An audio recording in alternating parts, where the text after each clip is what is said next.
David. Oh, Can you hear me? Nia, I can hear you. You All right, dirty, awesome. dirty slut. We're recording. Sorry for the delays, man. Back and forth. Oh, it's But, no problem, man. but I just got another hoodie. Oop, is my internet cutting out? No. Can you see me? I can see you. Awesome. Yeah. Yeah, I can see it. Just cut out for a second. I don't know which one it is. Oh, fuck yeah. I got this. I made this one.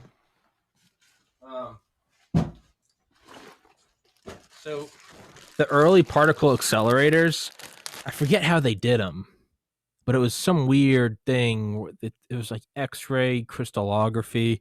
I think they used oil. Jack Parsons summoning a demon. No. It kind of, but it was like they used. I mean, I'm talking like the 1920s. They took they put like a thin film of oil on some metal, and then they like shot beams of light through it, and somehow they tracked particles on it in this like old timey way. But if you ever see images of them, you'll probably recognize them. They're these weird kind of like spindly. They almost look like Mandelbrot fractals. And I took some, and they're all black and white. And I took some high res images of them.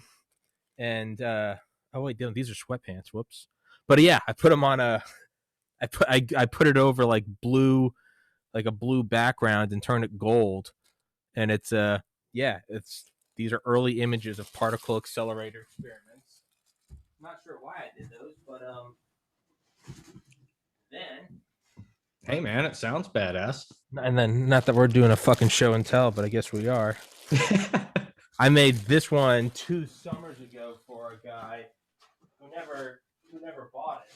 He paid me like $100 to do the design and then never followed up with it. But it was I took 3 cherubs, some like old Renaissance painting of these cherubs. You know, one's playing like the guitar, but I took them all, and I was just getting into Post Malone and Mac Miller at the time, so I took high res scans of Mac Miller and Post Malone's tattoos, and I superimposed them all over the cherubs. That'll get the zoomers. That'll really get the zoomers. Yeah. It's these cherubs with like face tattoos and sleeves. So one of the things in you would love this about 40K because 40K has cherubs in them. Yeah. And essentially because AI is outlawed, any kind of like robotic being has to be a human that's basically been lobotomized and turned into what they call a servitor. Okay. So they lobotomize some, human, some poor bastard somewhere, and they turn them into a servitor. And just because, 40K has a lot of like biblical references and stuff, you'll just have these freaking, dead baby cherubs and everything with like a cyborg guy and shit, flying around and fuck yeah. Here's the cherub, man. It's a baby with I think I gave him Post Malone's "Always Tired" tattoo on the face. He's playing. Dude, he's playing a guitar. That is the most zoomer shit. I know. He's smoking a stove, got hand tats, and but there's like other little ones on the sleeve and shit. But if you like zoom in on them, they're all actually like tattoos of like famous, like it's like Post Malone, Mac Miller, I think Lil Peep. I just took all the guys with like the kind of the well-known tats and covered these guys. So wasn't sure how it was going to come out on a sweatshirt. I don't really care. I'm digging it. So it's one of those things that it's so unique. It's like from a distance you wouldn't even be quite sure what you're looking at, and then it's like exactly you get in there and yeah. I mean, as a 40K fan, I love the whole cherub thing. And before we start, I'm gonna make sure my audio isn't streaming in there because I'm noticing a little bit of instability. So hopefully that fixes it. Good. You're good. Right back.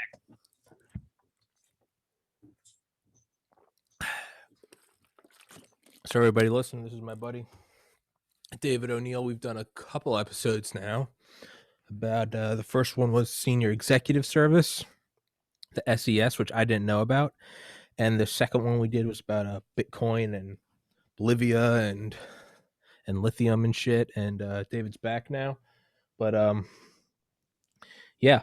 And I had to keep pushing it back today. I'm trying to find a fucking apartment to go further do my TPC Free America Radio, which, right.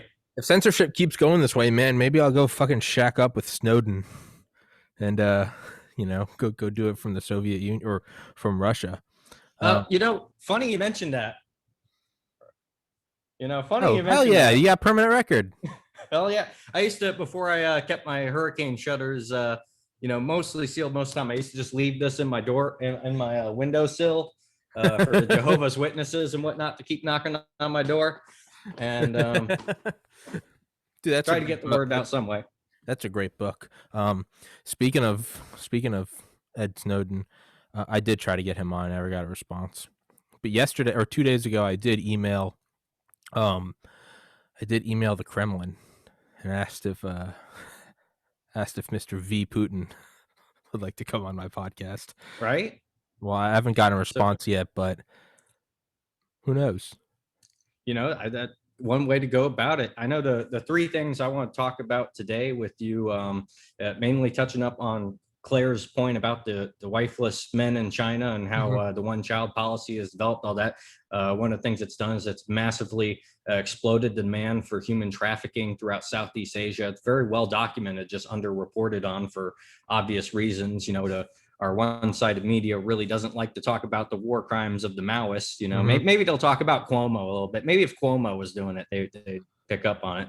And then the two other things, I know we've already talked a little bit about fishing fleet, soft power diplomacy and whatnot. And we'll go into that. But one of the things, because I like to look at things from psychology first and then work our way back, is the concept of guanji, which kind of translates to like a business, what we would call like a business relationship. But, we kind of think about it backwards from how they do.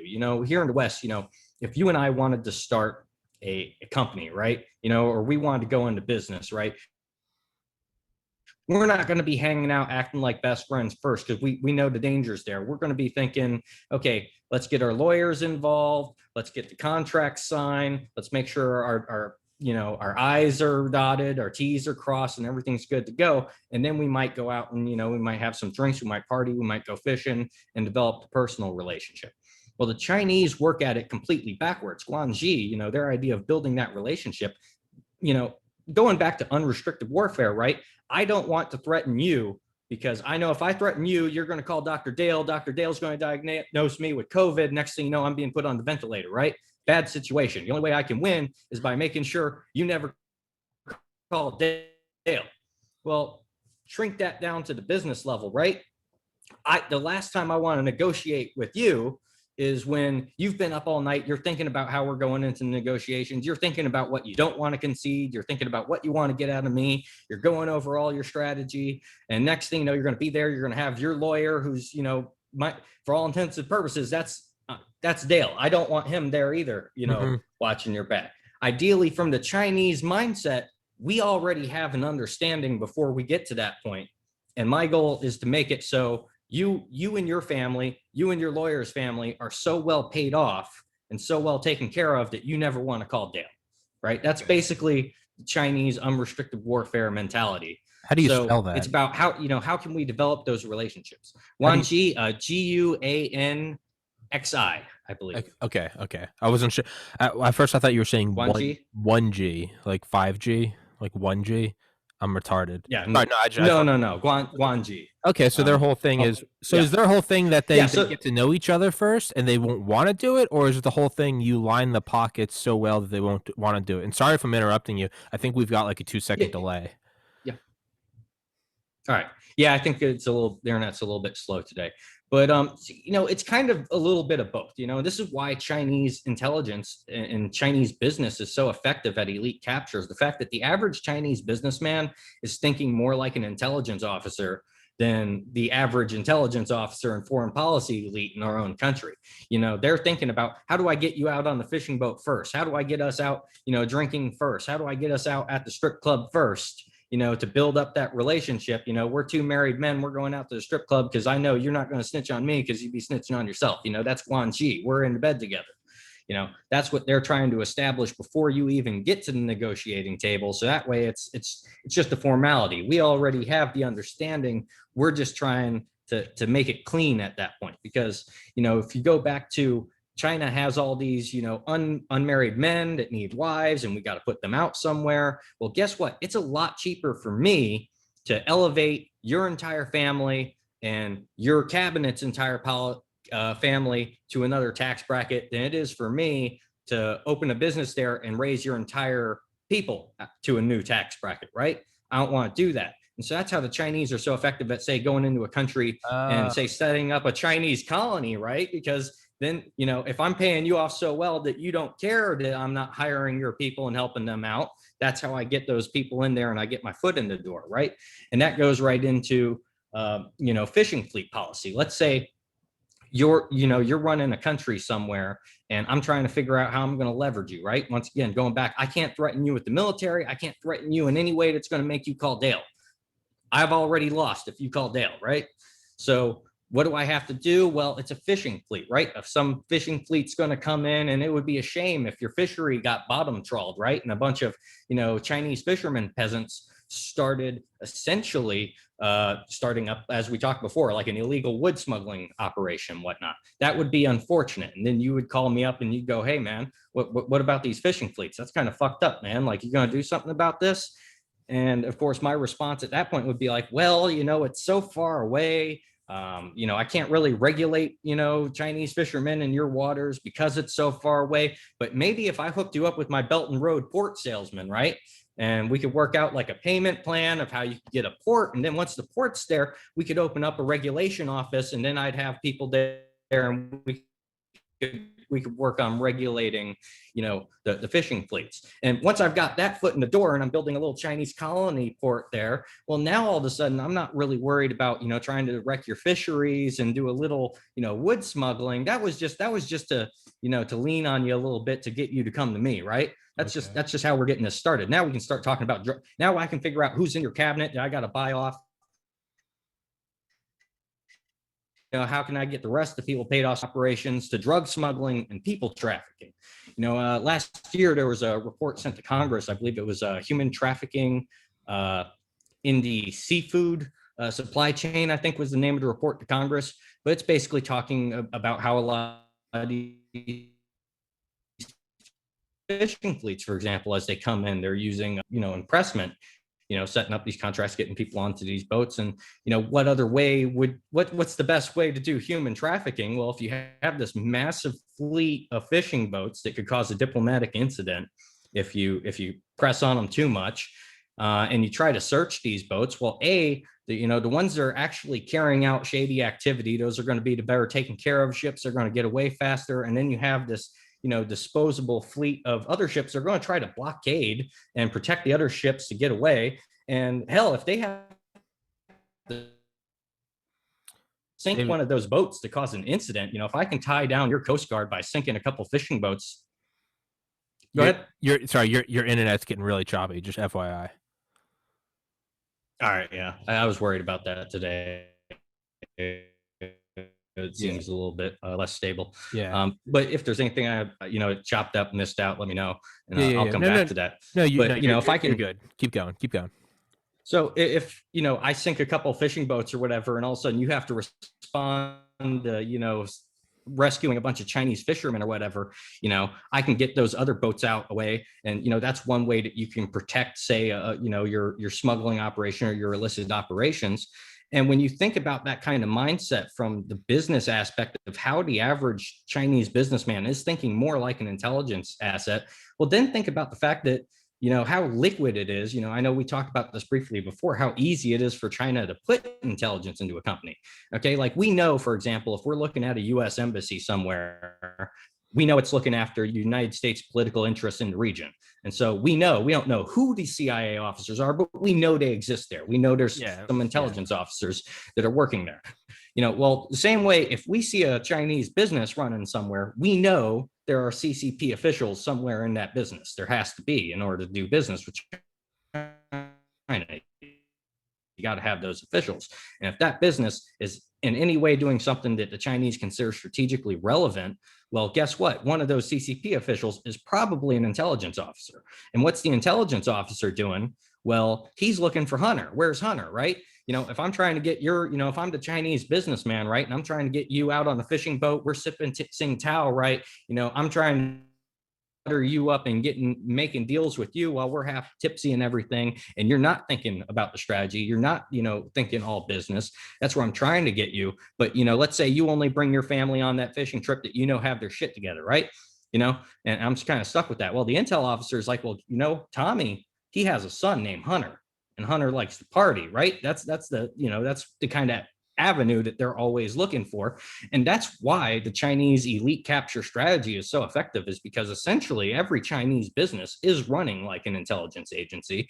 And if it ever needs to be an intelligence agency, they already have the framework to backdoor a bunch of intelligence officers in as CCP officials.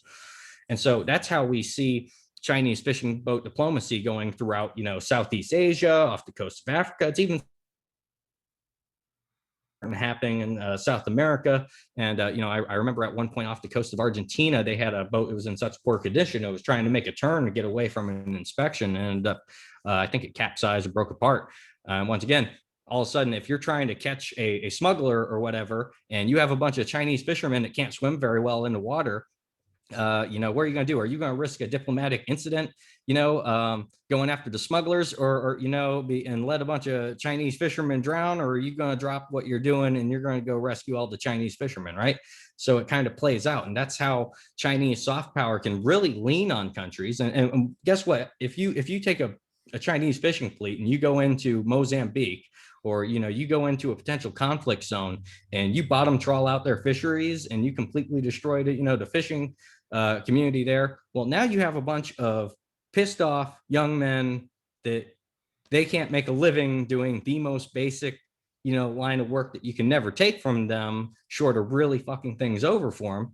And they could join an insurgency. They might decide to make your country less stable. So that's the kind of power plays that the Chinese are thinking about when they're leveraging a fishing fleet. And we're just thinking of it as a bunch of just fishing boats, but really there's so much more going on, and there's so much more pressure that we're just not seeing, because at the end of the day, China, when we summarize unrestricted warfare and we break it down to the tiniest summary, their core strategic interest is making sure we never make it look like an attack. I'm never going to make it look like I'm pushing you, pressing you, because I know if you call Dale, I've already lost. And that's basically how it breaks down. So it kind of seems like it's not that I want this to be true, but let's try to put aside our egos and our nationalism. Let's just try to look at it objectively. Does China have a superior system? Is it just a matter of time until they take over? Are they are they the ape that learned? Are they just the new thing? I wouldn't say that they have a superior system. I would say that they have a superior mindset for dealing with this. The system can break down pretty easily once you shine light on it and once you put it under heavy scrutiny. The system does well when it's making sure you're not seeing it. When it's just some little fishing stuff in the third world, America, on a greater level, we're not paying attention to it. As if China said, hey, we're building an aircraft carrier and we're going to have our aircraft carrier do freedom of navigation somewhere out in blue water rather than the green water.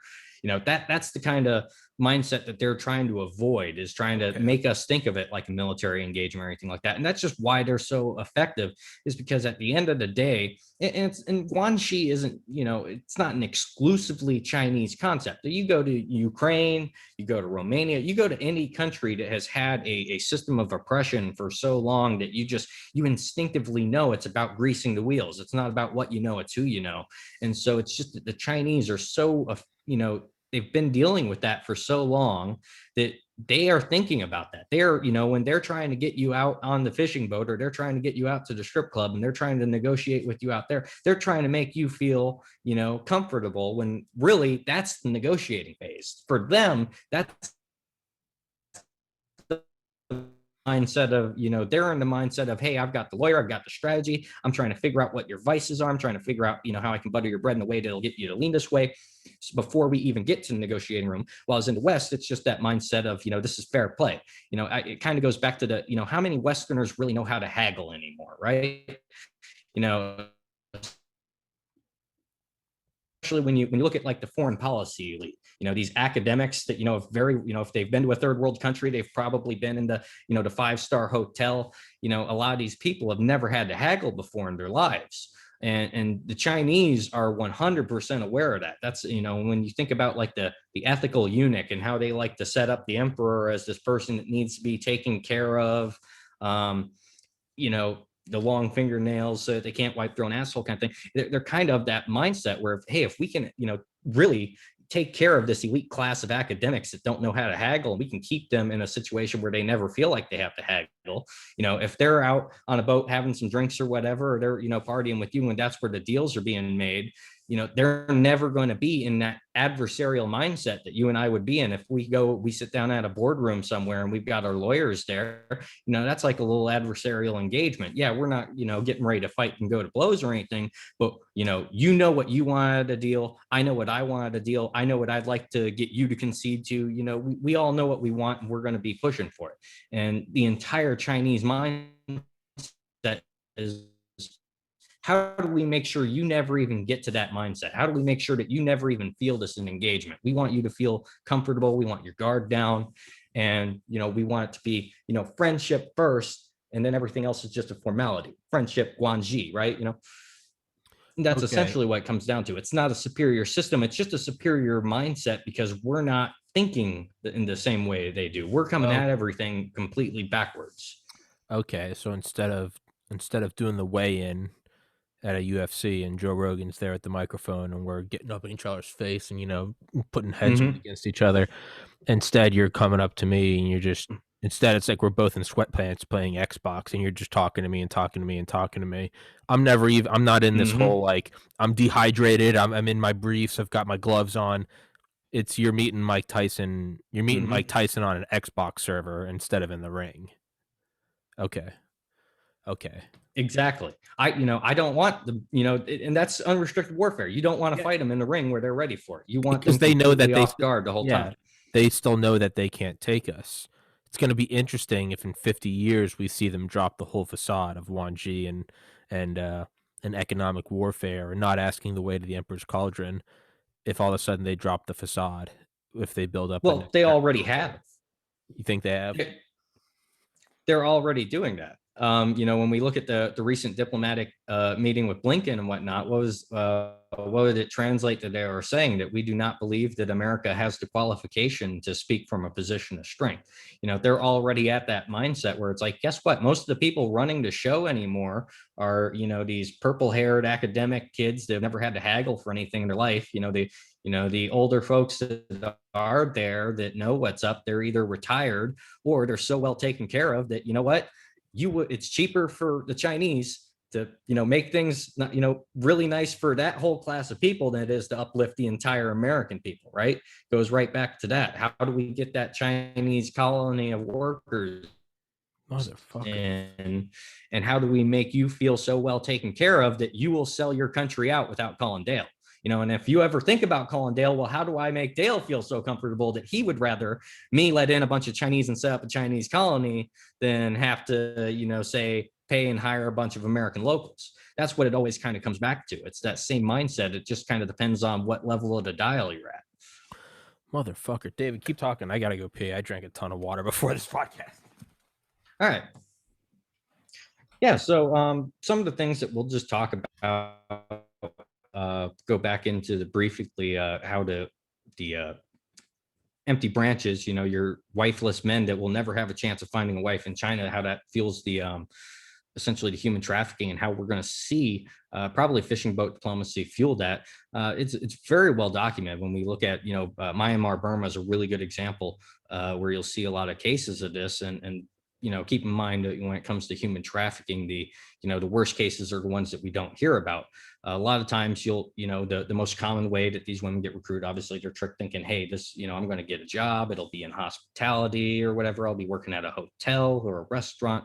And then next thing you know, they're being locked into some Chinese family home. And, if they're really lucky, the family will be like, hey, all we want is like a kid. We want you to give us, a kid, because if you're in China, right, you don't get a retirement home. You don't get a nursing home. Your retirement plan is your kids taking care of you in your old age. So for them, they view it as, we have to procreate, we have to have a next generation no matter what. And they'll tell the girls, hey, if you give us a kid, we'll let you go. Sometimes that actually happens. There are documented cases of girls from Burma, Myanmar, going back, linking back up with their families. Obviously, these are like the best case scenarios. A lot of this, it doesn't end up that way, and you just don't even hear about it. A lot, and as I said before, it's heavily documented, but a lot of this has been overshadowed now by the industrial, rape camps, as I like to call them, in Xinjiang, which translates to new territories in East Turkmenistan, where they're doing this to the Uyghurs. And we all hear about this now, where they're putting all the Uyghurs into camps. They separate the men, they bring in people, they hold the girls down, they rape the girls, and it's a big fucking mess over there. Absolutely tragedy. But this is also happening on the eastern side too, where they're bringing in these women across the border, whether they're being tricked there. Some of them are being sold into slavery by their own families. That's even a nastier case, in which case, even if the girl breaks free and they go back, it's kind of like, what you want to do? You want to go back to the family that sold you into slavery in the first place. So it's a really nasty subject to go into over there, and it's just getting more difficult to deal with because not a lot of people really want to talk about it. Obviously, YouTube algorithms don't like it when you talk about any kind of trafficking, and they'll try to paint you with some kind of conspiracy theory about deep underground tunnels and stuff like that. But we can easily go on academia.edu. We can easily go and look at humanitarian studies of this happening. Find a mainstream news outlet that will report on it. That's the challenge. Yeah, I remember I tried to run an advertisement on Facebook last fall. I had on Mitzi Purdue, who runs WTF.org, Witness Fight Against Human Trafficking. And I tried to run an ad on it, and it said I couldn't run it because it was too political. We didn't say, I don't think we said Biden or Trump's name during the whole Apparently thing. That's a political issue. Which is, man, if it's a political issue, I'd like to know the side that wants to tear down statue. Yeah, which side's for it? And the side that wants to tear down all these statues because of slavery, all of a sudden they don't want to talk about slavery because it's a political issue. It's like, YouTube took a very strange U-turn right around the states' rights somewhere in there. Yeah. So they said Facebook said I couldn't put up this ad because it was too political. So instead, what I did was I screenshotted their message saying that this ad was too political, and I posted the screenshot, and I ran an ad on the screenshot and said, "Can I run an ad on this image of you telling me 30? I mean, it normally takes 12 to 24 hours to get an ad approved. My new ad, can I post a screenshot of you guys saying that human trafficking is too political?" I tried to run an ad on that. I shit you not, in under 5 minutes. They didn't acknowledge my new ad, but they went back to the human trafficking one and said, "Yeah, sure, send that one right through." Greenlit it, went right through. And I was just like, man, that's, part of me was happy because I won, but another part of me was like, it's so fucking dirty, right? I was just like, I was in the freezer at the liquor store stocking shelves, and even in there, I got the chills. I was like, I shouldn't be able to play hardball like that. That's fucked up. Yeah, it's absolutely disgusting how much these people are willing to do, to protect and cover up for people that are doing things. I mean, hell, they were going to give Cuomo an Emmy, but fortunately, he didn't assault enough women for it to become a statistic. It's still a tragedy, so they'll hang him for it. That's when people say I'm OCD about putting my podcast on external hard drives wrapped in fireproof, waterproof, EMP-proof bags inside of a safe. A year ago, quarantine's been going on for a year. If 13 months ago you had said that you wouldn't be able to go to church because the government said so, you'd say, "What are you smoking?" So you know what? I think it's only going to be a number of years before. Why do you need an external hard drive that's not connected to the internet? What do you have to hide? Why do you need, just like a 30 round magazine? Why do you need 100 terabytes of storage? Why do you have a VPN, Tommy? Like, what civilian needs 100 terabytes of storage? What are you doing? I think we limit to citizens to 1 gigabyte a year of external storage. Because other than that, what do you need off the internet? What are you hiding? That's why I don't trust these motherfuckers at all. It might be a year, it might be 10 years. That's why I've built my own NORAD. And that's why there are external locations as well that won't be named. So if mine gets taken out, the podcast will endure. Yeah, it's about protecting the library first, because we can always find a platform for it. Always find a And, you know, platform. it's an incredibly disturbing subject, because, you know, why are our policymakers and our elite so comfortable with just slow walking Chinese policy onto us? Well, it's because for decades now, Guanxi, baby, you know, the wheels are getting greased. We're figuring out who needs to grease. So can this be solved militarily? Like, are we? Do you think we're ever? Do you think there's some just people in the Pentagon that at some point are just looking at this thing that are smarter than you and I, that have more intel than you and I, and they're going, "Hey, it's going to be another 10 or 20 years, but the Chinese are slowly taking over this country. Do we just do what needs to be done, and do they just go in and just abolish China, or has mutually assured destruction ensured that no nation can ever do that?" Well, I think it actually, you know, no matter what, nobody wants to drop the bomb. No matter how much we escalate things on a small level, no one wants to go straight to strategic weapons. Do I think that things can be solved with a military solution? I would say half yes and half no, because the solution is obviously something that the military would never want to put its name to. But remember, at the end of the day, the entire doctrine of unrestricted warfare, the entire doctrine exists is because I know at the end of the day, you call Dale, right? I'm dead. Right. So we're trying to avoid that. So the deterrent factor right there is, well, what happens if examples get made? So what if I just exactly? So if I'm examining them and I'm going, all David wants is for us to not call Dale. Instead of playing his game, why don't we just call Dale? Yeah, so that's essentially the solution. That as soon as a couple, you know, what does, you know, the entire doctrine for? It's going right up to the line. And when you know that you're actually about to experience blowback, unlike Americans, the Chinese actually back off when they suspect blowback is happening. Americans, we just double down and it blows up in their face. And it's like, fuck it. You know, we'll get another budget. We'll do it again next year. But, you know, at the end of the day, if a couple examples get made and all of a sudden, you know, the Chinese experience real blowback, suddenly they're going to go, well, you know what? Put that one on the back burner. We're going to go find out where Dale isn't, and we're going to go fuck around there. Now, is that what we saw with Trump? And is that what was Trump their blowback? Did they get blowback? And, definitely. And did they come back with a slithery hand? Did they come back with COVID? We can still say that on YouTube. 100%. Yeah. You know, you know, I'm not going to say anything that, you know, about specific designs of how that could have happened, but at the, you know, keep it YouTube safe. But yeah, Trump was 100%. It was designed in the Wuhan virology lab. You know, whether yeah, you know, maybe binary. Absolutely. No, it was 100% yes. No binary. That's what it was. It's biological warfare. You don't have to say it. I will. Right. But yeah, you know, you know, you can say it, and I'll just say, you know, there's a book. I saw Joe Teddy's reading it now, Unrestricted Warfare. I highly recommend everyone get one. Great book. But at the end of the day, that's what it was. There was the Trump coming into power, and for the Chinese, this was the first time they had ever experienced real blowback for what they've been doing. And whether the average American understood instinctively or not, that's, you know, that's why you got behind someone like Trump. We understand whether it's unrestricted warfare and Chinese intelligence activity, elite capture strategies or not. You understand you're being sold out to the Chinese, and you want someone that's going to stand up to them.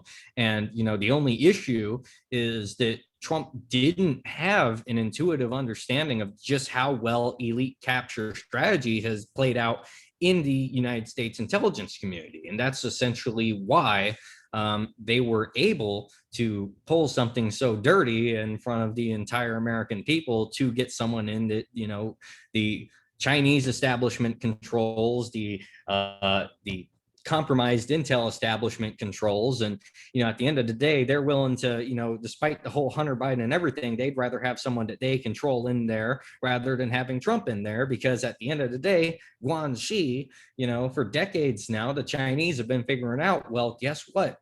If we study, the Americans aren't going to study their own plum book. The Americans aren't going to study who's the senior executive services. The Americans aren't going to study who makes that. But if we do it and we butter their bread, we don't have to butter America's bread. You know what I mean? Mm-hmm. And that's essentially what it comes down to. No, it's a brilliant tactic. You're right. You know, the American way is you only butter the bread of the person you want to do business with. You know, I come to David and I'm like, David, come on my podcast. Fuck everybody else. I'll give you $100.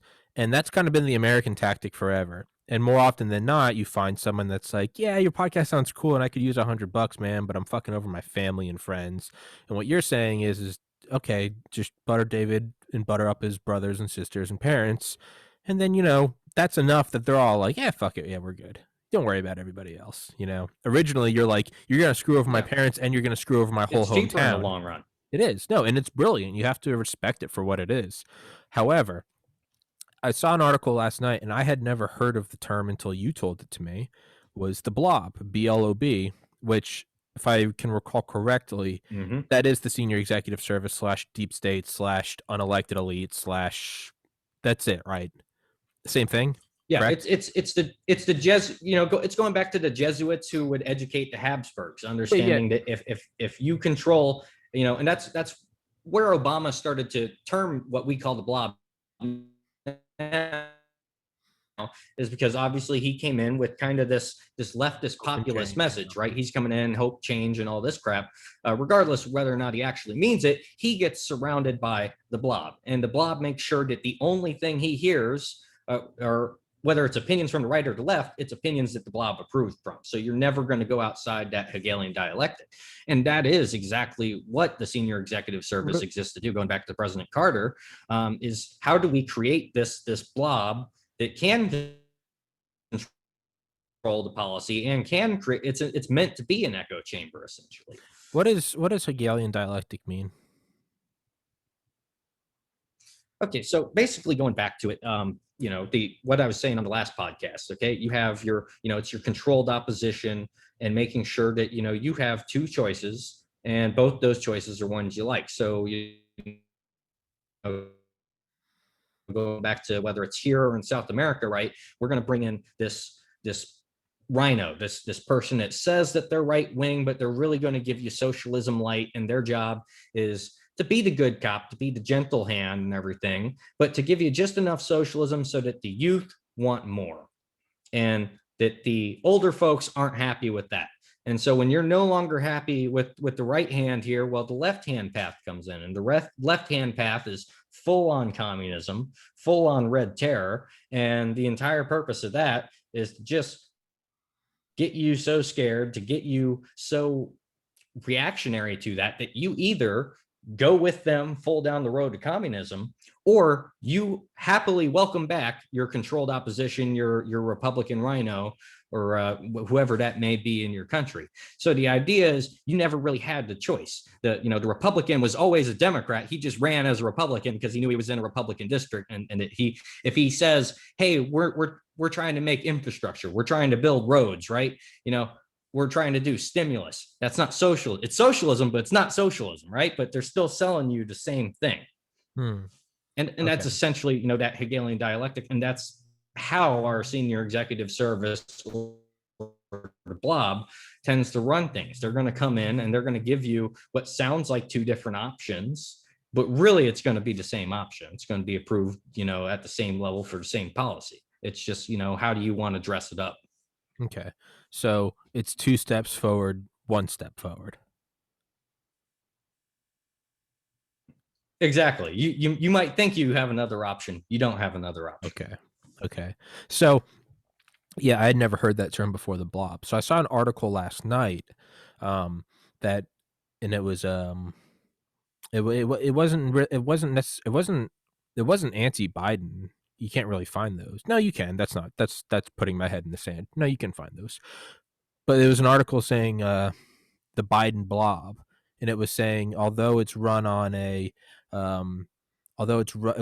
ticket of yes we can, old white guy with young black woman, and trans rights and illegal immigrants, and although it was run on kind of hope and change 2.0, the reality is the article was saying is meet the new boss. What you get, what they're saying is what you get is the blob that had been there for decades, which was threatened by Trump.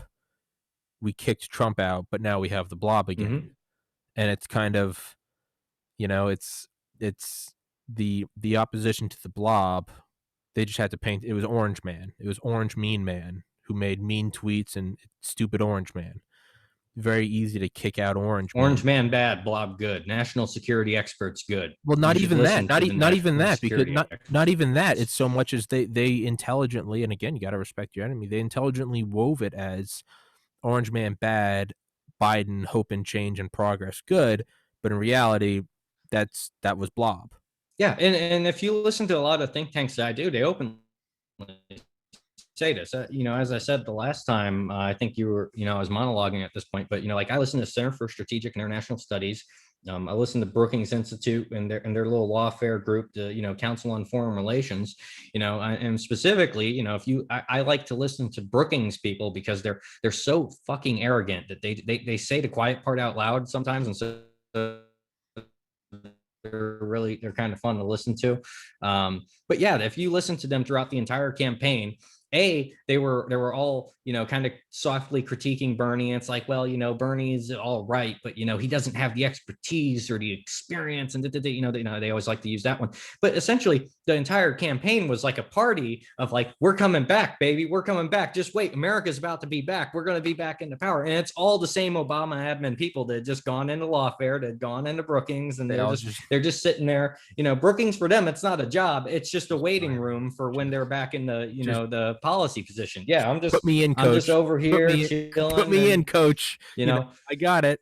And I'm getting, I may not be getting paid directly from the government anymore, but guess what? The government's paying my think tank. I'm still getting my dollars, and I'm just sitting over here waiting until I'm back. Yeah, that's what it is. That's the blob, baby. If I'm not in a think tank, I'm in a contractor, and that contractor's getting that. Dude, I'm reading Base Nation. I think I told you I'm reading Base Nation by David Vine. For everybody listening to this podcast, Base Nation by David Vine. I'm not finished with it yet, but it's easily top 10 favorite books of mine of all time. It's insane. And this is a guy that, if I'm reading him correctly, I think is more of a liberal anti-American empire, not anti-America. And I could be reading that incorrectly, but I'm trying to get him on the podcast. But anyway, his book, it's an incredible book. Old school rational lefty is what, yeah. That's the vibe I'm getting from or center lefty or something like that. Yeah. And as I said, everyone, regardless, I don't care what his stance is. He's a fantastic author, and I want him on the podcast. But man, his book, Base Nation, it's insane when you realize the entrenchment, how not just with soldiers and bases, but with the caterers, with all the contractors, with all the services we provide. I'm slowly starting to realize, and it's an odd realization. I don't know if it's the black pill, or I don't know if it's just like a ruby red pill, but it's the realization that we've been doing the Belt and Road Initiative since the 50s. Like, we've been doing it, and now we're going, China's doing it, man, yeah. But you realize, you go, oh, we've been doing this thing for decades. And then it raises the question of, like, at a certain point, is it like how I learned to stop worrying and love the bomb? Like, at a certain point, do you just bend over and say, you know what? I like the deep state. My guys are in charge. At a certain point, is that the pill you have to take? Is that what we've been offered? If we were,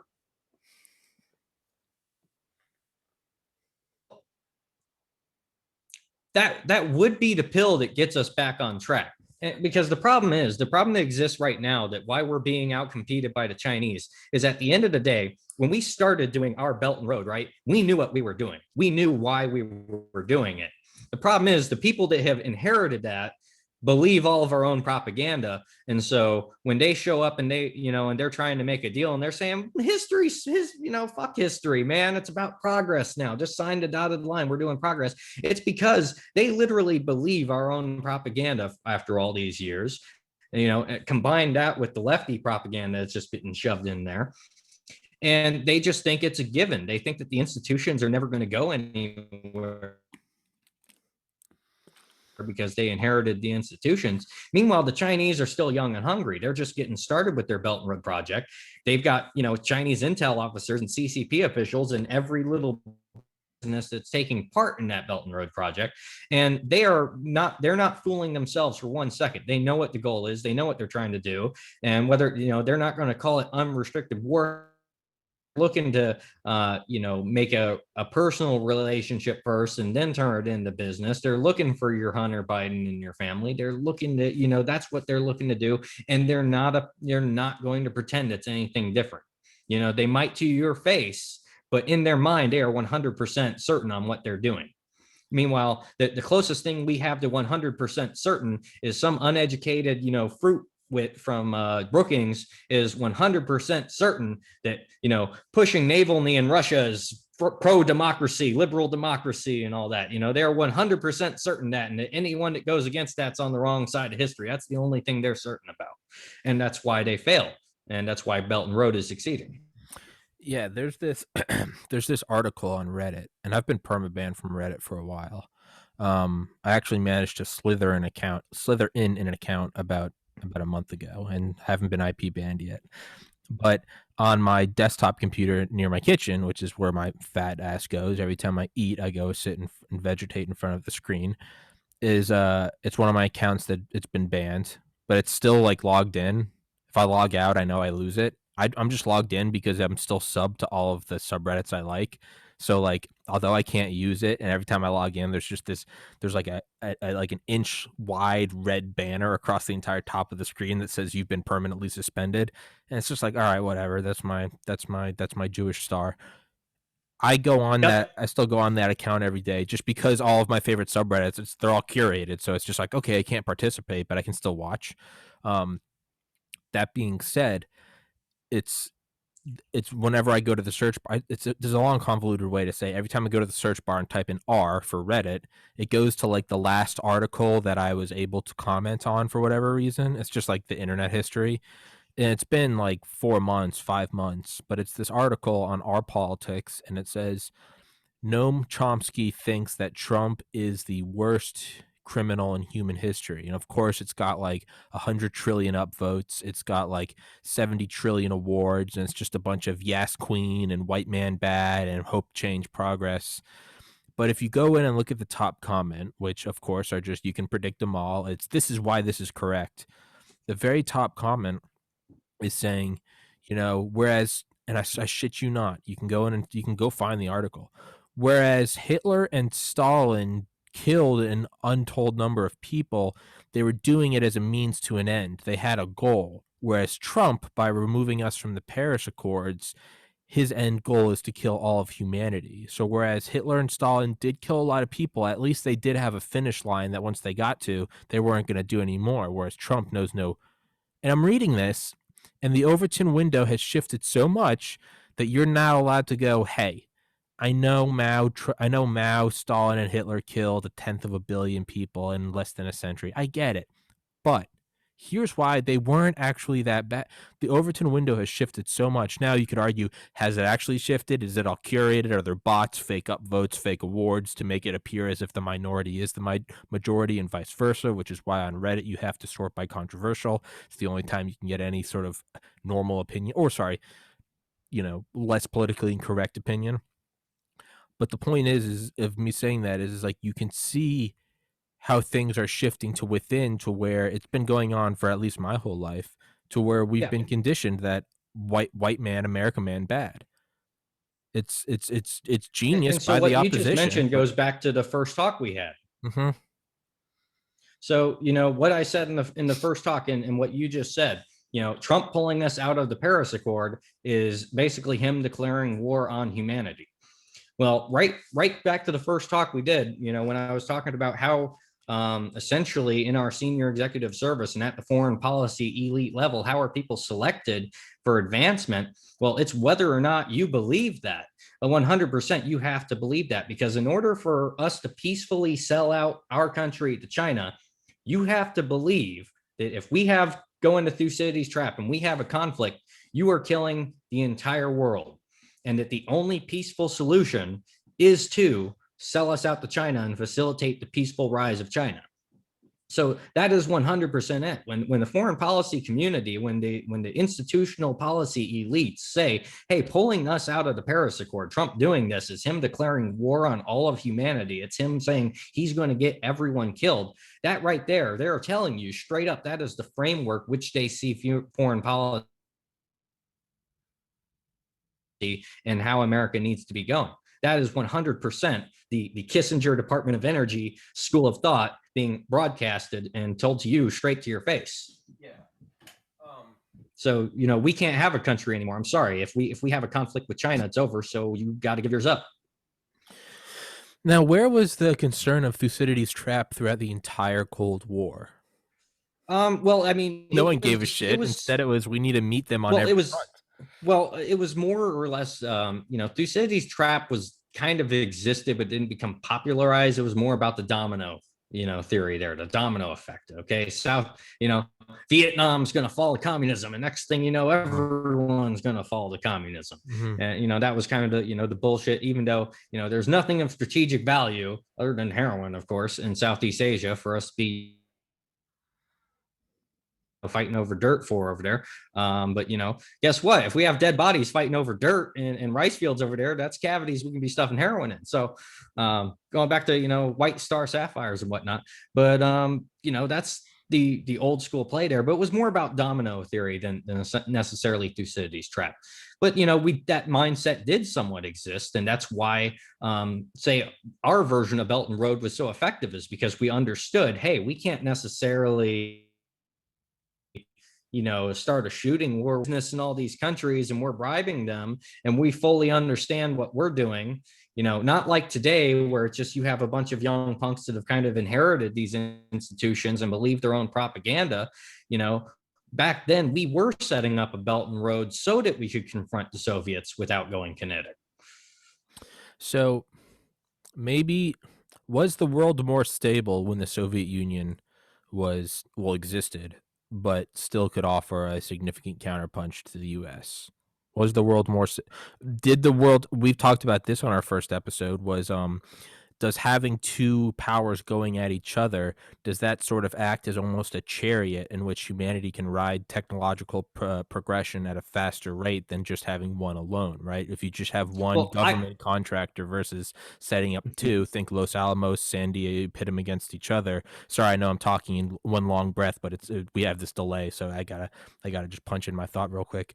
Is it is it that having these two forces acting at each other, does have we not progressed as fast since 1991, and are they maybe arguing, let's just, let's devil's advocate, let's take their argument. Maybe they look at a Chinese Belt and Road, maybe they let it be developed and built as a counterweight to our existing Belt and Road from the late 40s until, well, actually it was signed under FDR, the first foreign bases. Is it is it a way of saying, we let them build their Belt and Road to an extent, and once they're at parity with us, then all of a sudden do we cut them all off and you bring back in a Trump-esque person, and now we have these two powers fighting at each other, and that acts as sort of an engine for stabilization and competition? Or is this wishful thinking? Do we just have a bunch of scumfuck rat elites who are selling us out?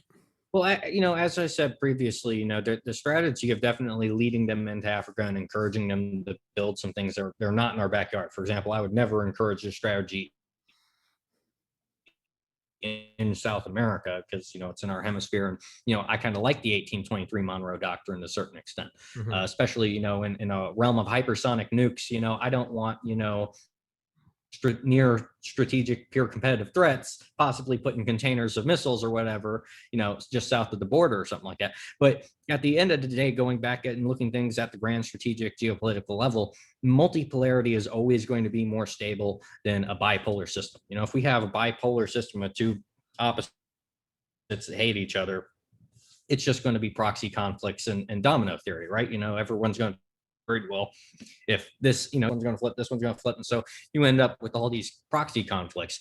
And then there's, going back to more of a pre-World War I view of history, if we have a multipolar system. Now, people are still worried about this because how did World War I started? Well, we had a bunch of convoluted alliances that didn't make sense, and somebody shot somebody, and next thing things are popping off in the Balkans. But that was a lot of that probably should have been sorted out in better ways to begin with. These were just old alliances that didn't really cope with the fact that Prussia had become Germany, and that Germany was becoming a greater power that was challenging Britain naval superiority. But at the end of the day, if you have a multipolar system rather than a bipolar system, it's just going to be a lot less likely to have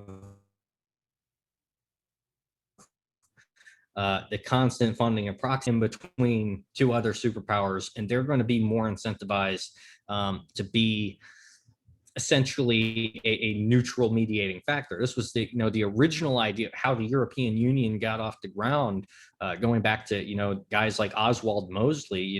When he went beyond their, beyond his thoughts on fascism and everything that he had in his early days when there was a speech he gave in front of the United Nations where he was kind of talking about his vision of a united Europe versus what the EU would actually turn into. And from his idea, the entire idea of having a united Europe would have been a great solution to solve the Cold War, because then you would have some kind of neutral mediating power that is going to be more incentivized to maintain stability in their backyard or in between, and not necessarily having these groups pop off at each other. And of course, if you have more people that are kind of competing in arms races and whatnot, it's a lot less likely that they're going to try to outspend one another and start an arms race. If it's kind of everyone having to do it, you're much more likely to go back to the old school days. Like if you go back to World War One, one of the reasons that caused this major issue is that in the old school days, guys would have listened to guys like Bismarck. They would have listened to the old school conservatives that was said, hey, if you build dreadnoughts, if you build a navy that Britain feels challenged by, Britain is not going to be our friend anymore. And how did Britain hold down the continent with the French and everything while they were out sailing around the world setting up an empire? Well, it was the Prussians. The Prussians were the boots on the ground that made sure that the continent was not at. So how did we change that alliance to what we see now, where the French and the Brits against the Germans, and that they had 100 years war? How the fuck did this happen?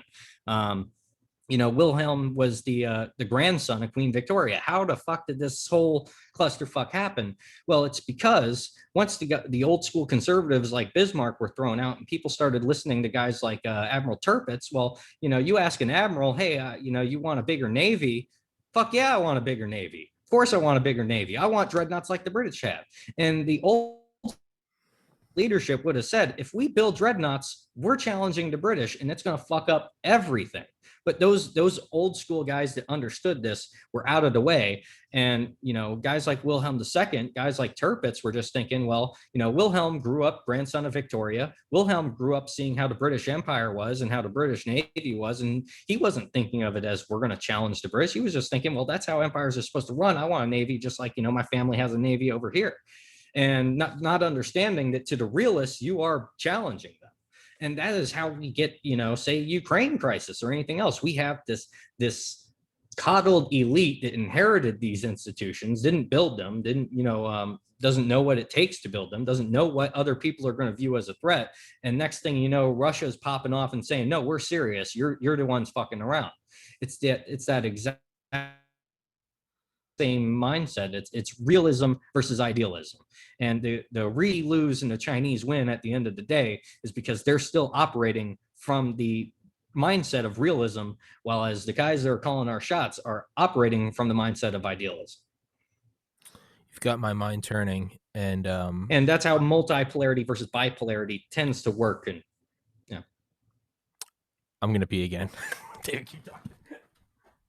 All right, go for it. I didn't mean to go too much into World War I history there, but, it's really important if you want to get into, understanding the dynamics, because most of us have only grown up knowing either a bipolar system. If you're old enough to remember the Cold War with the Soviets, you remember what a bipolar world is like. And then, most people in my generation growing up, we only know what a unipolar world looks like with America on top. The idea of a multipolar world that existed pre-World War I is almost an alien concept. And it's one of the things that we really need to study and pay attention to, because that's the only way that we're going to have stability. It's going to be, hey, if we can get the Chinese Communist Party to collapse the same way that Russia collapsed and has reformed, there's corruption, there's problems with Russia now, but they don't have an ideology that's seeking to conquer the world. Russia is not a pure threat to us now. Russia is someone that we can have a healthy competitive relationship with now. Obviously, we're still going to have proxy little conflicts with them here and there. We're going to have our differences here and there, but we can work with Russia as a healthy rival at that point, in a way that we can't work with the Communist Party as a healthy rival. Now, if another Chinese state were to emerge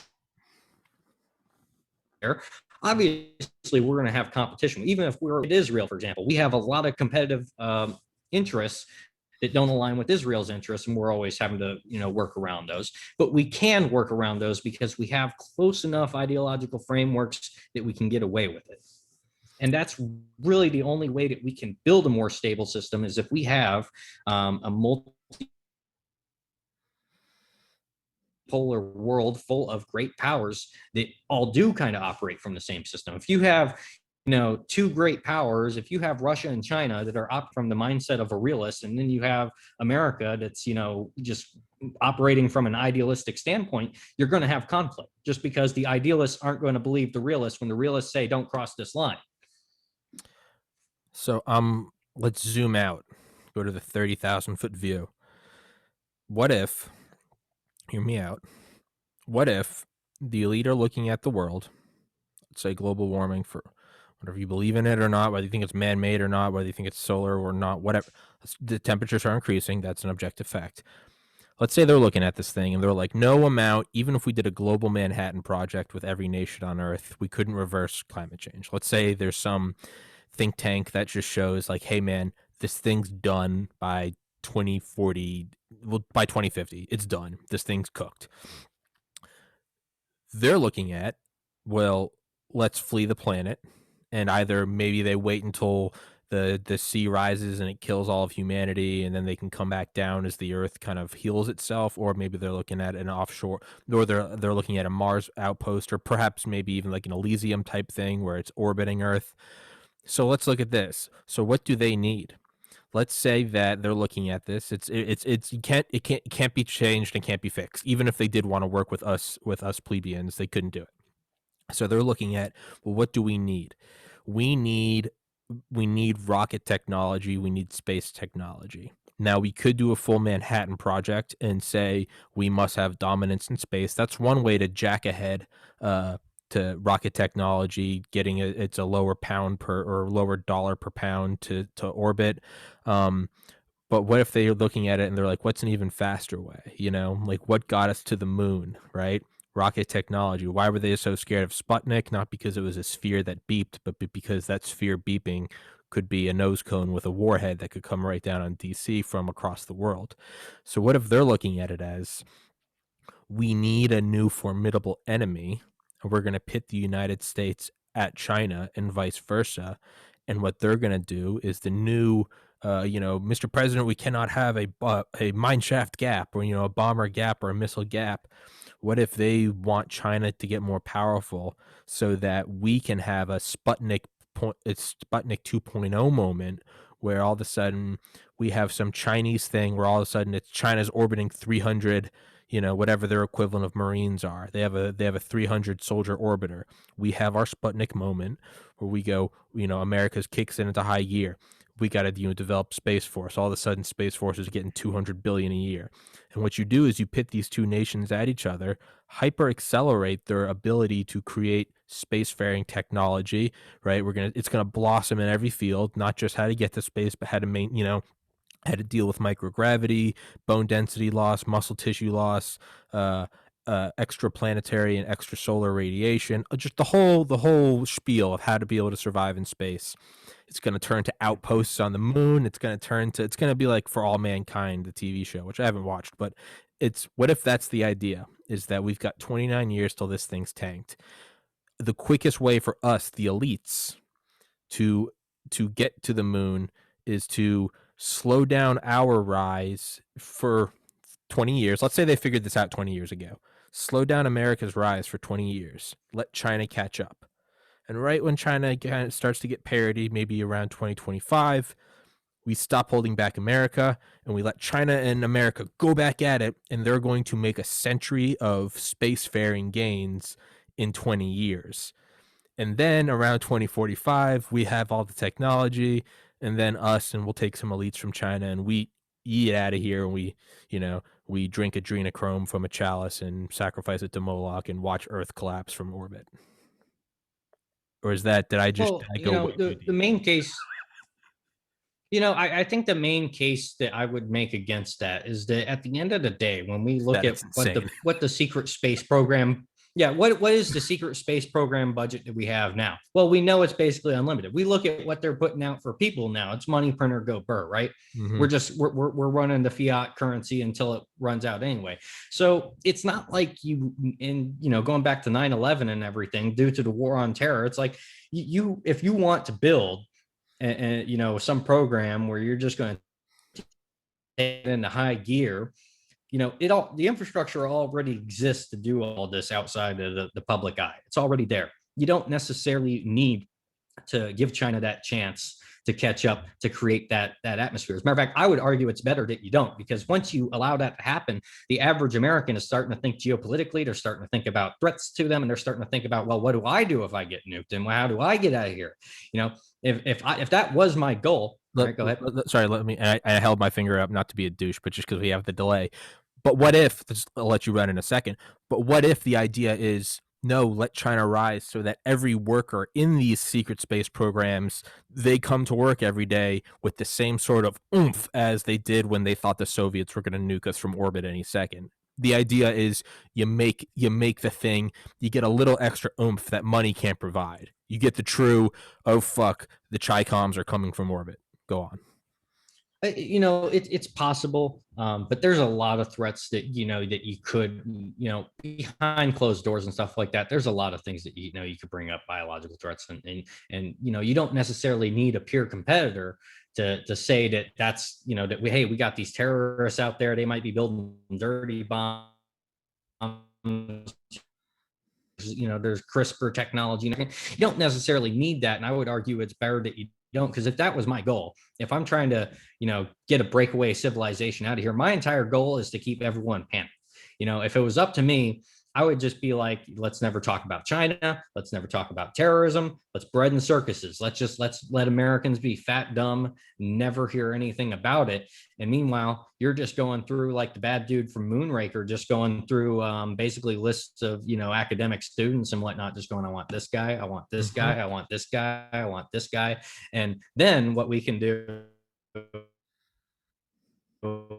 is we can build psychological profiles on them, and we can figure out what guy number A fears the most. We can find out what guy number B fears the most. We can find out what guy number C fears the most, and we can tailor very specific threats that will motivate them. It's Wan G, right? To give you that extra oomph. Yeah, Wan G. It's much easier to motivate a select group of people rather than all of America. Okay.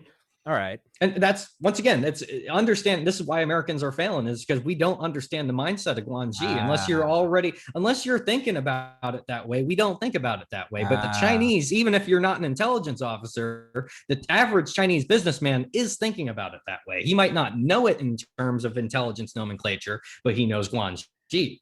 So this whole podcast was a perfect example of that's not how us, or me as an American, I'm the American ambassador. You can see that's not how I think, right? I'm like, we got to get all of America going, and you're going, no, you only get these researchers, get these young Stephen Hawkings or John von Neumann's, and you go, hey, this guy fears Chinese ICBM. So you bring him into a briefing, right? A special access program. And you go, hey, this is what China's doing. And that's how you get him to come join you at DARPA instead of going and making $1 trillion at Raytheon. And then you bring in the next guy and he fears bioweapons. And you go, hey, if we get to space, we'll be able to, and you just feed him some bullshit, but you get them all to, okay, all right. Or maybe that's what's happening. Exactly. Or it could be aliens. It could be total bullshit. Is that what all the UFO shit is? Entire American people. Well, now, and then all of a sudden I'm going to have a bunch of, conspiracy theorists, veterans, and all these kind of, prepper type people, and they're going to be debunking me and looking into my claims and trying to say, well, hey, they're not really doing this, they're doing that, when it's just better to just fuck all that to begin with. Let Americans be fat, dumb, and stupid, and just approach the guys you want and figure out what will motivate them, whether it's money, whether it's fear, whether it's like the blue beam aliens coming down. There's something that's going to motivate that guy. Going back to 1984, like, hey, if we know you're afraid of a rat in a cage, that's what we're gonna do to motivate you. Okay, let's take it in 180, or kind of in 180. Oh fuck, dude, do you see that, kind of in a completely side note, that shooting last night in Boulder? I haven't looked into that one yet, but I heard about it. I don't know. I don't have a conspiracy take on it or anything. It's just topical because my buddy Warren, who I've had on this podcast a lot, the meme sack guy, he moved to Boulder. So I called him at like 1 a.m. I was freaking out. I was like, Warren, are you okay? He's like, yeah, dog. And I was like, all right. I was like, all right, fuck you. I'm not worried about you. But to take it back before that, it's what me and Roger were saying the other day. We were just kind of spitballing about how it seems like Black Lives Matter, like, sure, it comes up more during elections, but there is an actual problem in America with cops shooting unarmed black guys. Like, that's an actual thing. That's like, even as like a white, Trump supporting guy that's against the left. No, that's kind of a bipartisan thing. We got to stop shooting unarmed black guys. That's no bueno, right? But me and Roger were saying, and Roger, who is on the polar opposite political spectrum as me, but that's why he and I get along, is because we can just talk like adults. He was saying too, he was like, it's like something I do agree with you on. Is like, it kind of seems like the hashtag Stop Asian Hate, it kind of seems like it's just come out of nowhere, right? It's just kind of come at, like, you could trace BLM if you really wanted to back to like Rodney King. You could trace it back to the civil rights and fire hoses, right? If you really wanted to make that argument, you could. And I guarantee you the Chinese are already looking at this and thinking, how can we play this up? Well, that's what Roger to make it seem like there's a situation. Well, that's what Roger and I were saying is stop China or stop Asian hate. Because really, I mean, the last Asian hate is, I mean, hate to break it to you guys, but it was the Democrat FDR. He actually put him in internment camps. But don't bring that up, and don't bring up Harvard's reverse affirmative action program with Asians. That's institutionalized Asian hate. And whatever you do, don't bring up the Boxer Rebellion. Oh yeah, I know, right? Or the two opium wars that formed the pillar of Chinese nationalism that they refer to as the century of national humiliation. Don't talk about how opium can be used to destroy the spirituality and the faith of the people, and then bring in some kind of nihilist communism to take over. Yeah, or and is that happening again with fentanyl? We can't talk about any of that. But enough with these kind of tongue-in-cheek things. Let's just what I think is a completely reasonable conspiracy is stop Asian hate. Is that a Chinese psyop? Just like, let's say the Nazis weren't as strong as they were when they just invaded Poland. Let's say that they were a very tiny, weak power, nothing close to a hegemon. If it was 2020, they would maybe start flooding newspapers and social media sites in Poland, maybe, and start saying, stop German hate. And they would just start going, yeah, German hate, because you're getting ready, because hey, baby, it's the Russians saying, hey, our people are being oppressed in Crimea. It's the Ukrainians saying, hey, our people are being oppressed in Crimea. It's the Turkish saying, hey, our people are being oppressed in Crimea. That's 100% it. And our strategy from a propaganda perspective is, we shouldn't even be saying stop Asian hate. We should be saying Asian Lives Matter, because I don't know if you've seen the controversy over that, but when you look at the Black Marxists, they got really pissed off at the idea of an Asian Lives Matter, and they said, don't use this hashtag, don't say this, say, stop Asian hate, because that is taking away from the Black Marxist movement.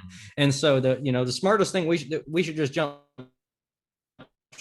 straight to is going, hell yeah, Asian Lives Matter, and because every time we can do that, we're pitting two Marxist strategy camps right back at each other. And that's what we want to be doing. Is we don't want the black box of all communists united to be running psyops against us. We want to be turning them against each other to fight against each other. And that's essentially the only strategy that we can go straight to there. So we got to take their throwing arm and we got to grab it and flip them over. We got to say, no, yeah, you're right. Stop Asian hate. Exactly. You gotta play dumb like a fox and go, you're right. Stop Asian hate. Actually, Asian lives matter. Asian lives matter, man. Asian lives matter. They do. All right. Is that what it all is? Is it just motherfucker? I hate to be such a cynical bastard about such things, but that's just the way I see everything as propaganda and politics, and that's just how I view it. You see, how they're going to try to astroturf this situation to play into the racial divide of America, and you got to lean into it. You got to use their policy, use their terminology. If hey, Asian Lives Matter is going to piss off this group of communists and make them hateful towards Asians, well, guess what? You're now driving the communists towards hating Asians, and then you're making the Asians realize, hey, communism is what's causing this, and then all of a sudden you're recapturing the narrative, and that's what it's about. You want to recapture that narrative. So is it, and I think it's Terrence McKenna said this. He was like, the real scary thing is not that the Americans are in charge, or that the Vatican's in charge, or that the Jews are in charge. He was like, it's none of that, or it's not that shape-shifting aliens are in charge. He's like, the true terrifying thing is no one's in charge, and there are just these power pockets that are very good at It's just con artists figuring it out as they go they're along. very good at pretending like they're in charge, right? They're very good at making it seem like a black box coordinated effort. But is the reality, is there no one in charge? Is everything isn't orchestrated? Maybe there is just chaos. Like maybe Stop Asian Hate really was just a it was just a formulation in the infinite variable machine of the internet, and it just for whatever reason rose to the top. Like, why did the platypus evolve? Like, sometimes you just get freaky outcomes, right? Like, sometimes it's just that's what happens. Is that true? Yeah. Could that be the case? There isn't a grand plan between China rising. Maybe China's just rising, and maybe we're just rotting. Well, I mean, no matter what, at the end of the day, the people that rise to the top and call, at a policy making level, what is it? It's confidence artists, it's psychopaths, getting to the top. And then what is it? Power is the illusion of power, right? Mm-hmm. So yeah, it's a bunch of people that some of them are aware of that they're, of how powerful they are and how in charge they are, but it's also the fact that, it's no one person is really in charge, because at the end of the day, once you get that level, it's Guanji. It's all of us are married men going to the strip club, and none of us are going to snitch on the other, because if you snitch on me, you snitch on yourself, and that's kind of how it goes into. You're either a part of that club or you're not. So the question must be posed: was Epstein the ultimate practicer of Wanji?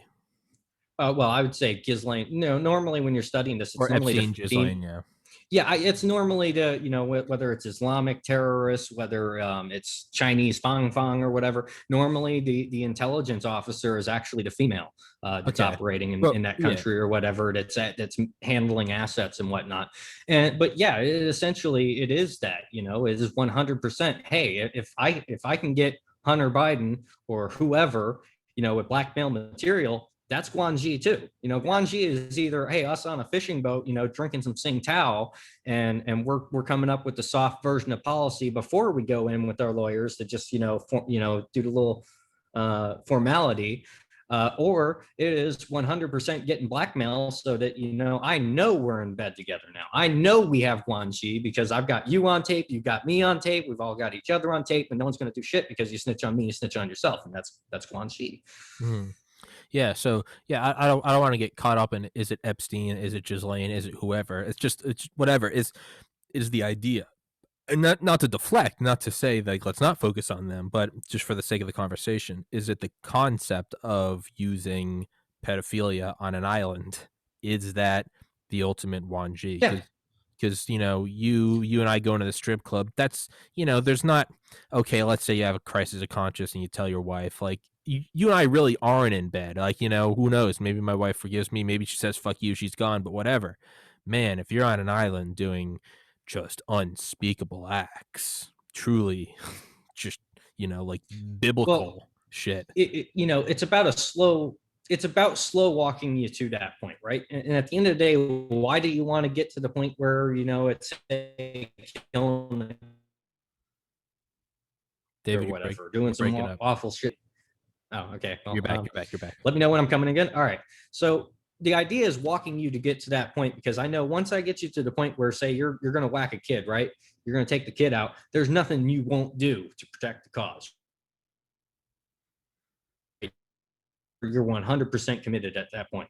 And the idea is, how do I walk you to that point? Well, it's never just going to go straight there. That's a real hard thing to do. You're not just going to ask someone, hey, you want to go into this? Hey, you want to do some real hard stuff? It's going to be, can I get you to take a little bribe here? Can I get you to do a little bit of this here, a little bit of drinking over here? And then it's going to be that step. It's going to be like, hey, okay, so first we're just drinking, we're having a good time there. Then next thing you know, we're getting you to have a prostitute, right? And we're getting a prostitute, whatever. And next thing you know, regardless of whether or not, I know Alex Jones like to talk about this all the time. regardless of whether or not the girl actually is underage, I'm going to come over and I'm going to say, hey, that girl is 16. And coming from an entertainment background, you see this kind of stuff all the time, and people will comment on it. You'll see these Ukrainian and these Russian dance troops that come in, just a whole group of dancers, and you will see these girls, they're never without makeup, and you can't tell if they're fucking 15 or 25. You have no fucking idea. Jesus. And most people are fucking scared to approach them and ask. Absolutely gorgeous girls, but you can't fucking tell. You have no fucking idea of what you're dealing with. And so the point is, if I can get you to that point where it's like, hey, man, that girl you were with last night, she was 16 or whatever, but don't worry, I'm going to cover it up. We got you covered. It's good, right? And that's that next step of Guanxi. And then once I have you there, it's like once I have you doing something bad, it's going to be, well, I'm going to get you doing something worse and something worse and something worse. And the next thing you know, you're a trained fucking killer, part of the group. If I tell you to go out and whack this guy, you're going to go out and whack that guy. Yeah, that's Guanxi. It's a system of just everything's knotted together, and you can't go out. And it's, man, I feel like the ultimate thing would kind of be like the movie Kingsman, where you get an implantable explosive in like your spine, and it's if you tell anyone about, it's kind of like an Illuminati plan to kill everyone. Mm-hmm. And it's if you rat, your head just explodes. Or like a Hitman, one of the levels, there's like a head guy, and they're the Illuminati. It's called Providence. Providence is like, they're not sure if this guy is who they thought he was, and they're like, are you loyal to the plan? And he's like, I've like given you 50 years of my life. And they're like, we understand that, but they're like, you're taking the shot. And he's just like, fuck you. But it's a shot he has to take, and it's like a little vial of like VX gas, and it goes right into like the base of his neck, and it's a capsule that they can detonate at any time. Now, he never stabs him in the back, but to them it was like, we don't trust you. I don't know, man. Is that the ultimate case? You get him up to do something like that. It's insurance. One of my favorite games I used to play when growing up, it's actually where the game Among Us kind of got the idea from. It's called Space Station 13. And it's like the greatest Milgram Stanford prison experiment ever run, because you'll have like 70 people. Every one of them is a psychopath just waiting to get the orders of, hey, you're a traitor, hey, you're this, that, or the other, and you can just go around and do whatever the fuck you want. And they have stuff exactly, it's actually insane. You can genetically engineer little viruses that'll make everyone talk like Bill Cosby. Or just like you said, they had, you could surgically implant, you could turn someone into a robot, you turn them into a cyborg, you can implant them with a bomb that will go off if they say a certain thing.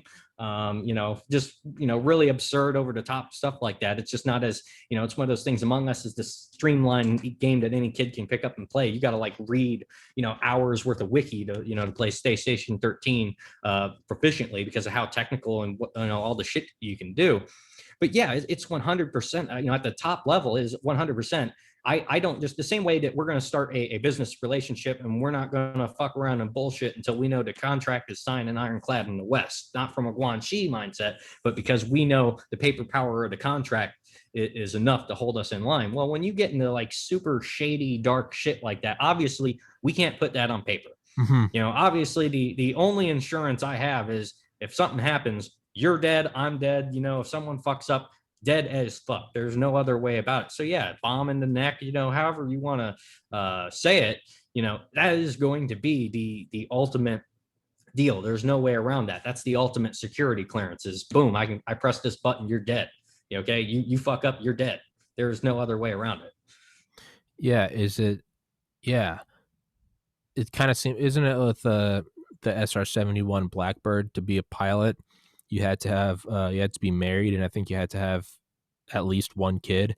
And forever people kind of thought, because it meant that you were mature and that you were a little more stable, because this was such a secret thing. And like, not just the fact that we were doing overflights, but as well as the technology, everything about it was just, man, if the Soviets capture one of these, or if somebody defects with it, it's going to set us back decades.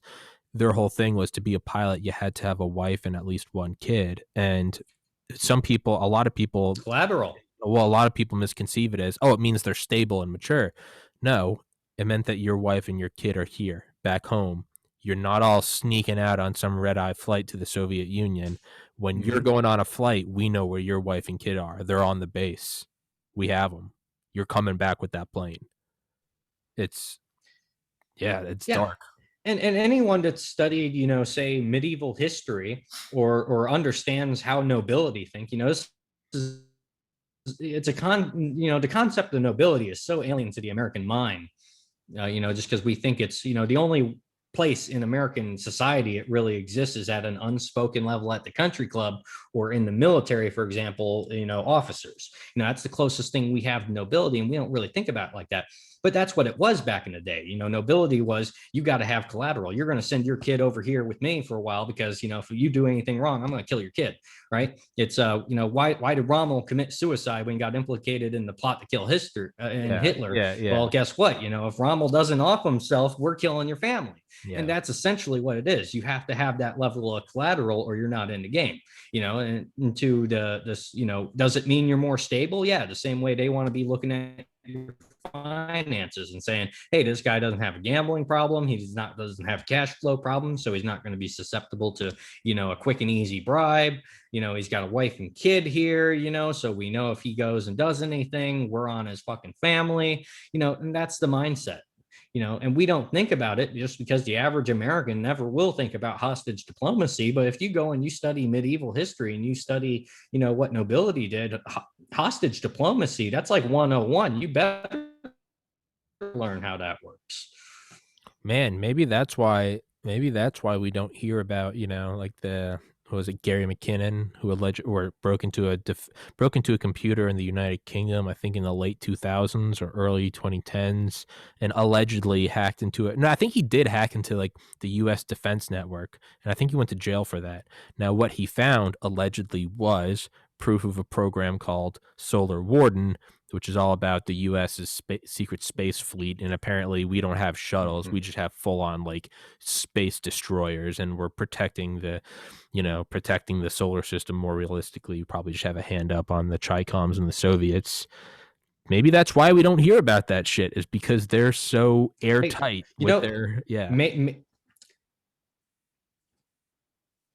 Right. Well, they're all doing 20 in backs or whatever, and they get the little MIB mind wipe when they come back, and they're out there, they're torpedoing reptilian shipping somewhere out near Sirius. Or, well, I think that's disinfo, right? Yeah. Yeah, no, that's 100%. That's just me being a shitlord, from looking down those rabbit holes. But I remember the I know them all. I know stuff coming out, basically saying, and that could be this info. That could be us saying, hey, China, look, we've got we've got the whole galactic fleet over here. That could be. I don't know. But I don't really know what to make of that kind of stuff, just because at the same level, like. I love reading about space stuff. I love reading about strategic weapons and stuff like that. But at the end of the day, I just kind of have to limit myself, because it's like, if any of these things actually come into play, it was nice knowing you guys. Exactly. Yeah. Right. It's kind of right. It's kind of like who's the guy at Wayne Industries who wants to blackmail Bruce Wayne, in Dark Knight. You know what I'm talking about? He goes up to where he's like, I think Bruce Wayne's Batman, and I want $10 million a year. He's like, so you think that the CEO of this company, one of the richest men on the planet, is also like a jujitsu black belt who beats enemies to a pulp with his bare hands in his spare time, and your plan is to blackmail him? Good luck. It's like genius. Very genius. Good luck, bud. It's kind of the same thing, right? If this whole batshit thing is true, and that there is this hyper advanced, aircraft carriers in orbit, then what the fuck are we going to do?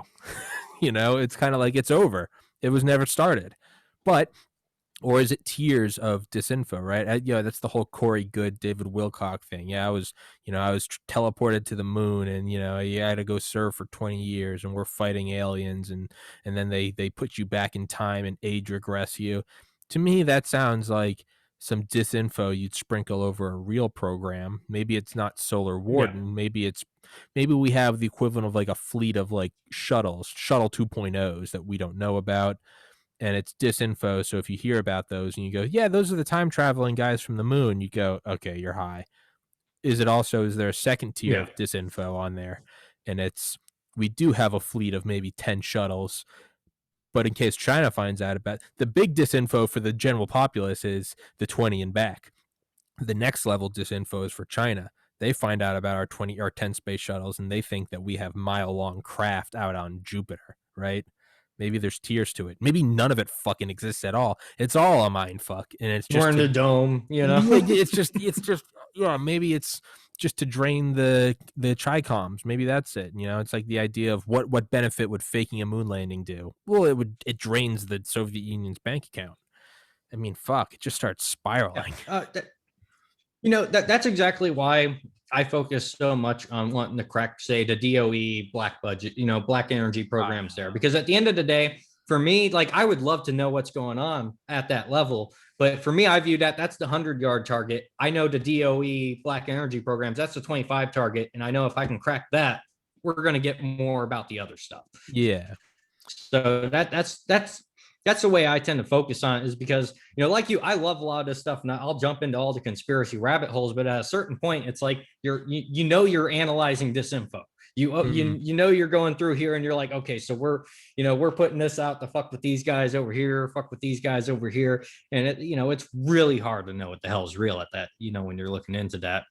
And so it's fun. I'll definitely, when it's 3 a.m. and, and I'm, just chilling, whatever, have a few drinks and just looking for fun. It's really fun stuff. Yeah. Absolutely. It's fire up a water pipe or something. Great stuff. Yeah. But, it's a guilty pleasure. Yeah. No, I'm not above it at all. It's yeah. Yeah, no, I'm with you. I'm 100% with you. It's interesting stuff, but I just view it as, there's a 25-yard target that we got to crack first before we can really realistically get onto that. You know what's kind of crazy to think about is just like the military, right? Whenever they always tap all these companies to, we used Coors Light to build the mini pencil beryllium oxide fuel rods for the Project Pluto the nuclear powered cruise missile in the 50s. We tapped Coors, right? The landing gear for the planned X-20 Dinosaur, DYNA-SOAR, an early 1950s space plane 30 years before the shuttle. We tapped, I think, Goodyear they didn't make tires. Instead, it was these weird wire brush skids so it could land anywhere in the world because the whole world would have to be its runway. They have the ability to tap the best of any institution. And CIA. That's cool. I didn't know about that. Wire brush skids. That's cool. Yeah. No, it's smart as fuck. But right. And then we eventually ended up using them for the X-15. For the X-15, right? It was going so fast, Mach 6.9 or something. They had to cover it. They went and got like the best steel mill people in the world, because the thing that you put molten steel into, what's the buckets that hold the molten steel? It's made out of something called Inconel. They coated the leading edges of the X-15 with Inconel. So my point is these elite groups, they have the ability to tap the best of the best of the best, right? CIA, SAD, they have the ability to get the leading, quick draw guy in the world to come teach a private course because they have unlimited funds, because they print the fucking money, right? Mm-hmm.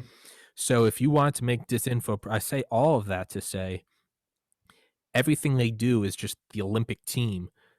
So if they're making disinfo, that implies that there is an Olympic team of fictional writers that are far better than J.R.R. Tolkien, J.K. Rowling, George R.R. Martin, but they're just sworn to secrecy. Writers and psychologists. The world will never know. Yeah. Just like, the CIA agents who served in silence and we'll never know their names. There is a team of writers that could blow the doors off of any HBO board, but they're sworn to secrecy because they write the best disinfo ever. It's a team of guys that just, there they are typing at night, and they're the world's best fictional author, but no one will ever know their name.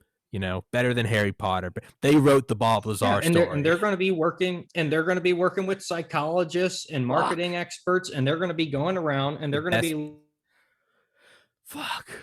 for, okay, here's this up and comer Tommy. He's talking about all kinds of things. We got to feed him something, right? And so we're going to figure out, well, what does Tommy really like? What's he going to get into? And then they're going to tailor that just for you. Yeah. And it's going to be it's just going to be just enough of what you love to get you going down that trail and then, this info land. And, hey, that's the game. Essentially is, when you're dealing with, in the current situation we're in now, you can't keep anything 100% secret and silent. It's security through obscurity. It's so overt, it's covert. How do we make so much noise and pop off so many decoys that you are never going to be able to pull the truth out of this? And that's the game now. For any members of the SES or the Blob or any 3-letter agencies listening, please contact me. I will absolutely play ball with you. I would love to be on the inside. You didn't even have to tell me all of it. Give me one briefing in one special access program of something that's been mothballed. Just throw me a bone and I'll spit out all the disinfo you want. Give me some gigabit ethernet. Give me some money. I'd like a Cybertruck. That would be cool. I'll play ball. David will play ball. He'll contract under me. Well, yeah. Listen, I've tried. Listen, they won't respond to me. But if you would like to send an email to sespolicy@opm.gov, you are more than welcome to send that. That's a real email. You can send that. Go talk shit all you want. Matter of fact, tell them I sent you. I literally send my shit posts to them all the time just because I don't respect them as human beings or as any kind of intelligence community. I think they're actually a special needs community at the end of the day. But feel free to contact them. Maybe they will send someone to talk to you. They don't like me. They really don't. They don't like me at all. I can only think that if they were ever to contact me, that they would do it as a guest, and I wouldn't even know. Right? If they're really right. Good, if they're good, how do I not know that Dale is my handler? Dale might be my handler, right? Dale might be the handler. It could be. I mean, dude, the theories could. I had someone around. We got to wrap this up in like 5 minutes because I got another guy at 4. Mm-hmm. The theory that there was probably this time last year, right after I had on Mike Durant, the Black Hawk Down pilot, episode 95. I think I was at like 200 subscribers, and I remember seeing a post on Reddit or a comment on one of my posts, and there was actually a couple people talking about how they thought that I was like a facade for Air Force recruitment. Because they were like, this channel is brand new. It's got next to no subscribers. And this guy's pulling in these guys, Dale Comstock. There's no way Tommy's going to be pulling into these. He glows in the dark, man. I'm telling you, he went to Flet C. Well, that's no, but I was reading comments about this. And then like a couple months later when I was at 500 subscribers, but I was having on like Brigadier General Spalding, they're like, this guy is plugged in because he's working for the Air Force. And in my mind, I was just like, there was no greater, it's like they say, imitation is the sincerest form of flattery. Right? It wasn't that. To me, there's another more sincere form. And it's become so good, work so hard at your podcast that people think you have to be in the Illuminati because how else would you be getting these contacts? To me, that was the greatest compliment ever.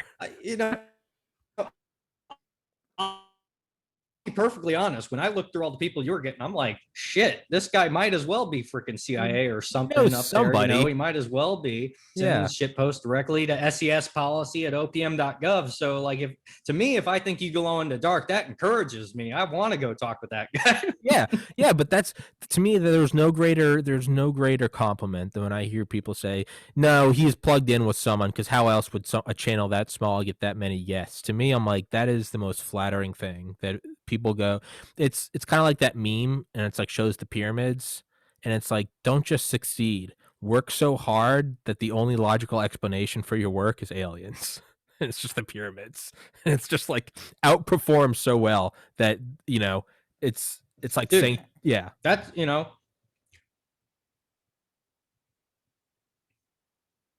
that really is the highest compliment. When someone looks at, I remember one time my doctor looked at me and asked me if I was an alien, and I was just like, dude, that right there is the highest compliment, man. If you can be so dedicated, yeah, it's like, yeah, just go for it, man.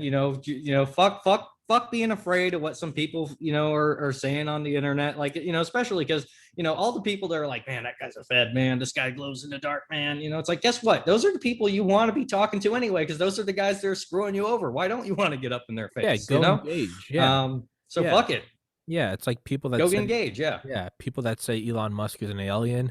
It's like, man, I don't think there could be a greater compliment to his intellect. Let's go talk to aliens, man. It's like Don was saying on a show the other day. I'm sure there's an FBI agent watching this show right now. Come on down to our meets, man. We'd love to talk to you. Yeah, man. If there's anybody watching this episode, shoot me an email. It's kind of hard to beat that. You can come on the cast, man. I don't care. Maybe what I got to do is Juan G. Maybe when this channel gets to the size of Rogan, I'll find out. I'll find my FBI handlers, and I'll be like, hey, I'll pay off you and your family. You guys tell me what's going on so I can create some great content. Maybe I'll end up with 10 shots in the back of the 100% head. guanxi, man.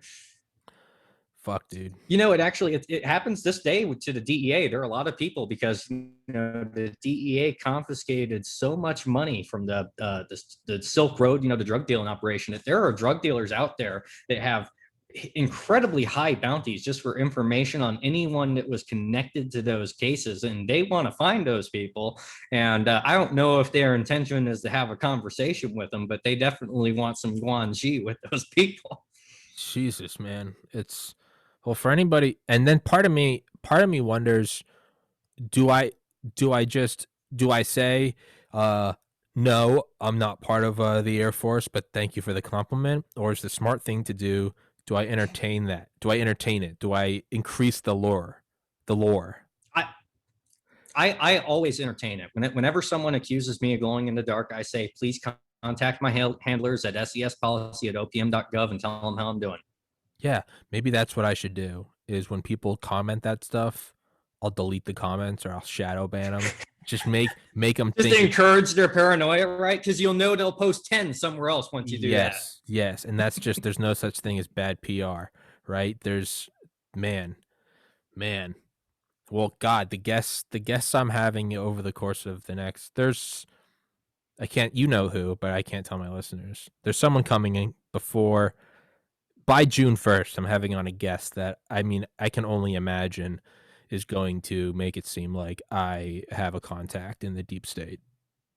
It's the only way it will be justified. I told you about him, which I'm incredibly excited for. And yeah, and guess what? Once again, you can email Tommy's handlers at sespolicy@opm.gov. Tell him how he's doing. Well, and buy the merch. Check out the merch. And buy the merch. No matter what, buy the merch. This is not deep state, all right? All of my contact lists are from the deep state, but this is original content, baby. Fund the podcast. Don't fund the deep state, okay?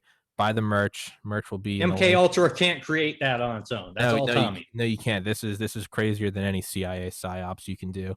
But David, we got to wrap this one up because I got the guy that we're discussing the upgrade for the Medal of Honor. We're doing that guy next. So I'm sorry to cut you off short. But, no problem, man.